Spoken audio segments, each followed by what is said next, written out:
Assalamu alaikum jama'a. Ya kuke, ya ayyuka, ya zamantakewan yau da kullum. To yau na dawo muku da sabon zance akan tattaunawan da muke ta yi akan bukatun ɗan adam.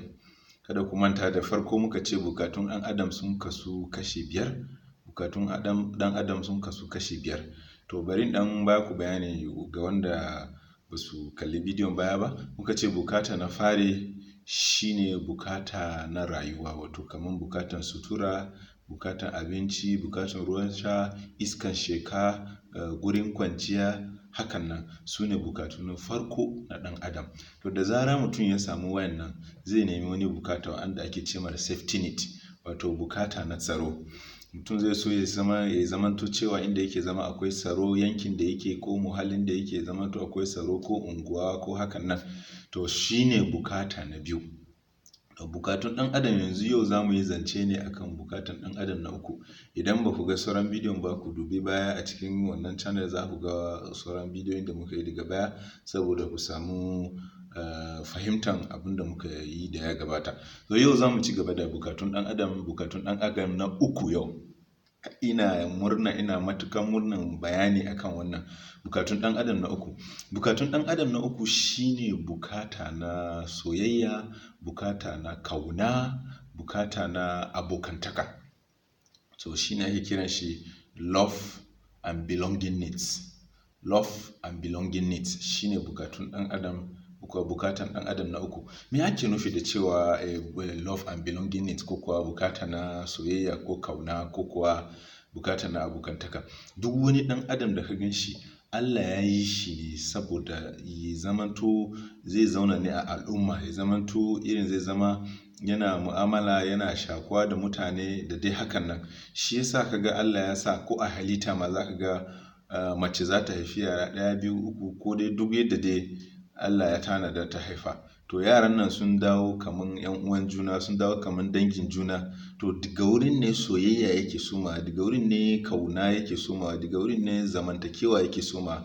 To kowane ɗan adam yana so a ce wai yana da aboki, yana da mutum wanda kaman ko kuwa idan wani abu ya dame shi ko wani abu ya dame ta, za ta yi ta je ta gaya wa wancan ɗin, sannan kuma ta samu kwanciyar hankali. Ko kuwa zai je ya faɗa wa wancan, sannan kuma ya samu kwanciyar hankali. Ko kuwa ya samu wanda zai dinga ba shi advice haka, wanda zai dinga riga bi da shi a cikin damuwoyinsa, wanda zai dinga tallafa masa, wanda zai zo ya kuka a gabansa, wanda zai zo suna mu'amala tare, wanda zai zamanto aboki haka. Duk abin da dai ka san aboki yake wa mutum, to kowane ɗan adam yana so. Kai ko dujjal yana nema ne ya samu aboki.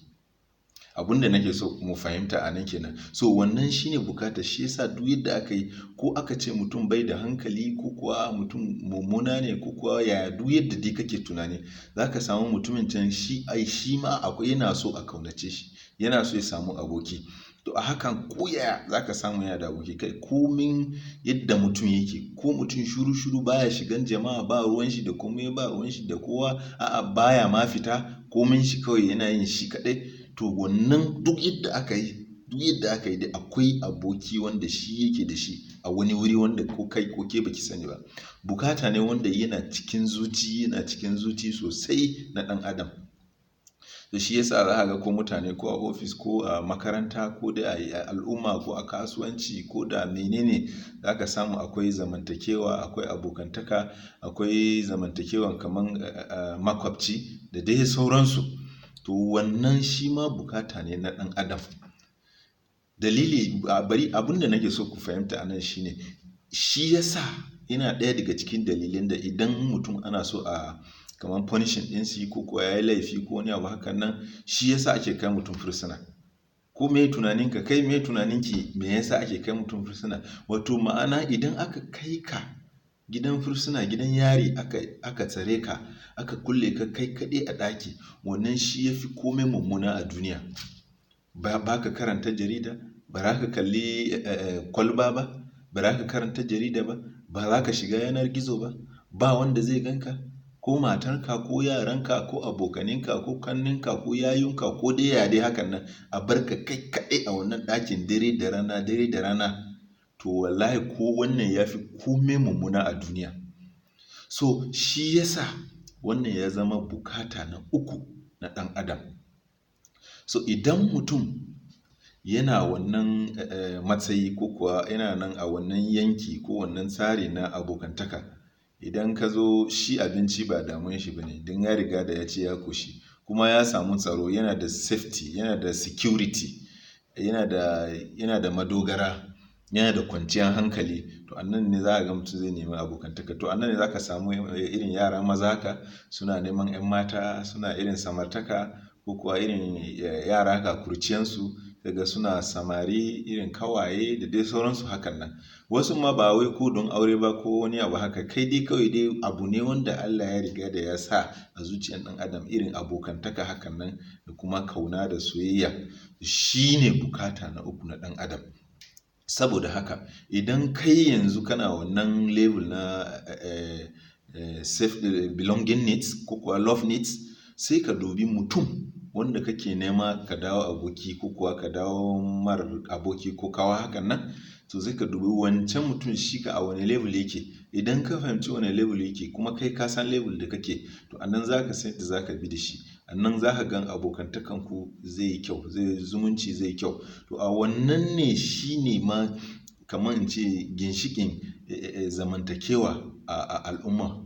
Idan mutum bai da aboki ko kuwa bai abokantaka, to za ka samu mutumin can akwai yadda yake, ko yanayin zamansa da mutane, zamantakewansa da a al'umma ko a unguwa haka za ka samu akwai, ba a rasa matsaloli ko ɗaya ko biyu hakan nan. Amma fahimtar hakan ɗin, fahimtar cewa son abokantaka ko kuwa soyayya ko wani abu hakan nan bukata ne malam, bukata ce malama, ba wai cewa hakan nan kawai mutum ya tashi ya yi ba. To idan ka san cewa bukata ne, to idan mutum ya shiga matsala ko ta damuwa haka, ya kamata ka offering, ka yadda ka zama aboki ko kuwa ka yadda wanda zai tallafa wa wancan, ka yadda wanda zai taimaka wa wancan. To ta haka ne za a samu zaman lafiya a al'umma, ta haka kuma zai sa a samu zamantakewa mai kyau a al'umma, ko da iyali ne mace da miji ko kuwa mace da mijinta ko wani abu hakan nan. Ya kamata mu fahimci wannan, kai musamman ma uba maza ya kamata mu fahimci cewa wannan ɗin bukatun ɗan adam musamman zuwa ga mata. Shi yasa za ka ga wacce za ka ga ta zo, idan mai gida ya dawo gida so take cewa wai su zauna su dinga hira, ta rika gaya mar abin da ke zuciyanta, ya rika yi mar bayanai abin da ke zuciyanta. To za ka ga wani namijin baya bukatan haka, bai son haka, balle ma yana ga zancen da kike tsarawa bai da amfani.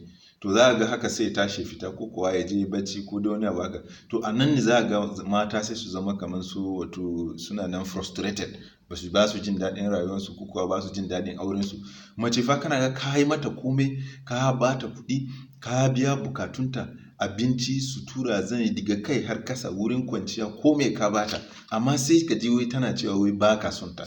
To ba wai cewa ko ba wannan abubuwan ba ka yi ba ne, cewa lokacinka take so take ta yi abokantaka da kai, so take ka zauna ka saurare ta, so take ka gaya maka zuciyanta. To wannan shi ne bukatun ɗan adam na uku. Ci gaba da kallon Ilimi TV. Idan yanzu ne farkon zuwa ka wannan channel, ina so ka dubi karkashin, za ka ga jan akwati subscribe, ka danna shi, kuma ina so za ka ga kararrawa zai fito, ka danna shi, saboda duk lokacin da na kara yin bidiyo YouTube za ta sanar da ku. Na gode, ni ne SM Bakare, ku ci gaba da kallon Ilimi TV.